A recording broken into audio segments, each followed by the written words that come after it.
The release of Hyperlight Breaker is right around the corner.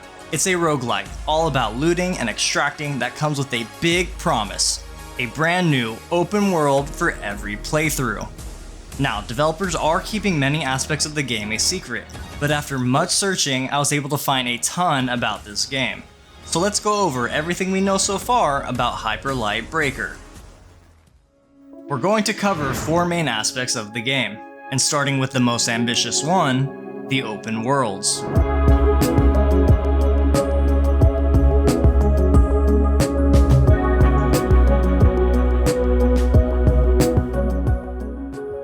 Hyperlight Breaker takes place in a massive, procedurally generated open world called the Overgrowth.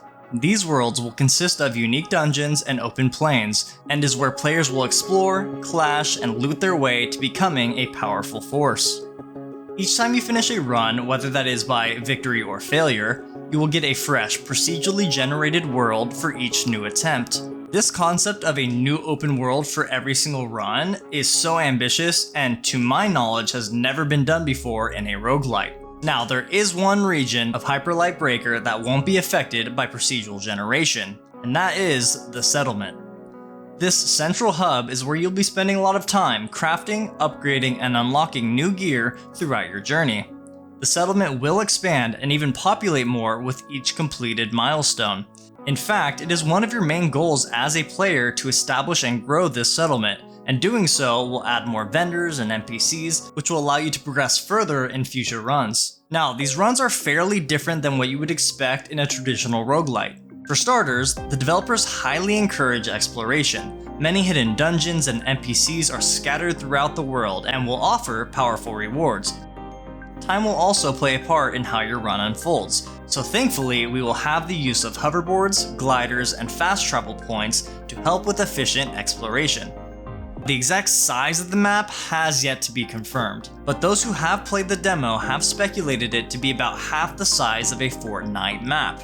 So plan on spending a fair amount of time on your hoverboard as you traverse through the 5 unique biomes of the Overgrowth. Aside from exploration, these open worlds will have a ton to keep us busy. Another main goal of ours will be to hunt down the mini-bosses known as the Crowns, and eventually their leader, the Abyss King. Along our journey to eliminating these bosses, there will also be side objectives and various points of interest, many of which will force us into battle with aggressive enemies with the potential of powerful rewards.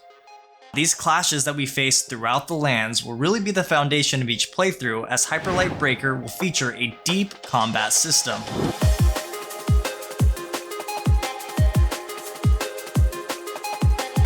Players will be shooting, hacking, and slashing through the many hostile creatures found in the open world. It does seem like the balance between ranged and melee weapons is intended to keep combat tight. Players will need to stay within close distance of their enemies, as you will have extremely limited ammo that can only be replenished by defeating creatures around you. Players will also be able to equip various active and passive abilities, along with ultimate abilities called amps. In terms of the different weapon damages that we can expect in the game, developers have confirmed that along with health damage, weapons will also be able to deal poise damage. The poise meter will be similar to a stun meter, and once it's full, the enemies will become vulnerable for a few seconds, which will without a doubt be crucial in fights, especially against bosses. But another thing that will be equally as important is the use of defensive abilities. Players will not only have one dash ability, but 2. One will be used primarily as a dodge or evade, while the other one will be used offensively to help chain together powerful attacks. Now let's take a look at the many threats that we're sure to face in this big open world.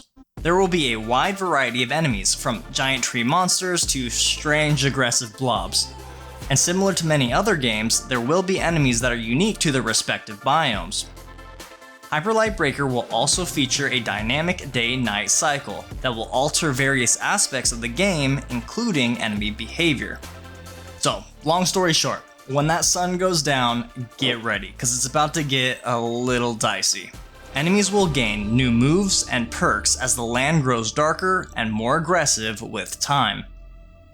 Another system that will alter the difficulty of gameplay will be the danger meter. This danger meter seems to be a risk versus reward mechanic. The more enemies you defeat, the more the meter fills, and once filled completely, an event will initiate and strong monsters will begin to hunt you down.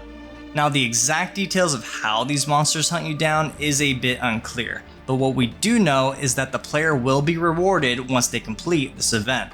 It's safe to say that with all these challenges, death is a certainty, but the good news is that you won't be limited to only one life.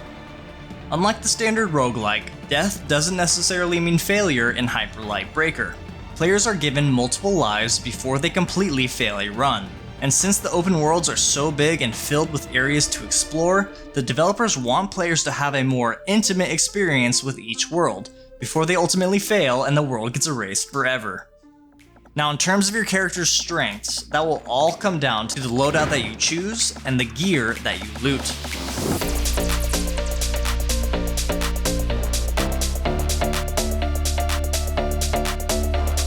There is still a lot we don't know about these systems. What we do know is that an important aspect of a player's loadout will be psychoms. Small, floating, computer-like allies that will accompany us on our adventure. These psychoms will not only help collect resources, but they'll actually determine our character's class and stats. The specifics of each class is a bit murky, but based on some developer interviews, we can expect familiar class archetypes, like a melee-focused class, a ranged class, a tank, a healer, and maybe even a summoner class, but again, all of these have yet to be confirmed. But aside from psychoms, the loot that you can expect are melee weapons ranging from quick daggers to heavy axes, ranged weapons from burst rifles to shotguns, which will all follow a rarity system which I'm absolutely stoked for, but the gear that will seemingly deliver the most impact are character upgrades called holobytes. From the previews and demos, players were able to equip up to 4 holobytes at one time, each giving a wide variety of unique passives, such as boosts to health and damage, as well as providing different active abilities, such as explosives or high damage combos. The last bit of loot that you will find on your adventure are the various resources of the Overgrowth. Remember, extraction is a huge part of this game, so you will need to bring those resources back to the settlement to ensure your success of future runs. Oh, and did I mention co-op? Yep, there's co-op here, and the best part is that progress will be saved for all parties in a co-op match. Gear, resources, everything you find will completely transfer from one game to the next, even story progression. So the last bit of information that we know so far about Hyper Light Breaker is the story.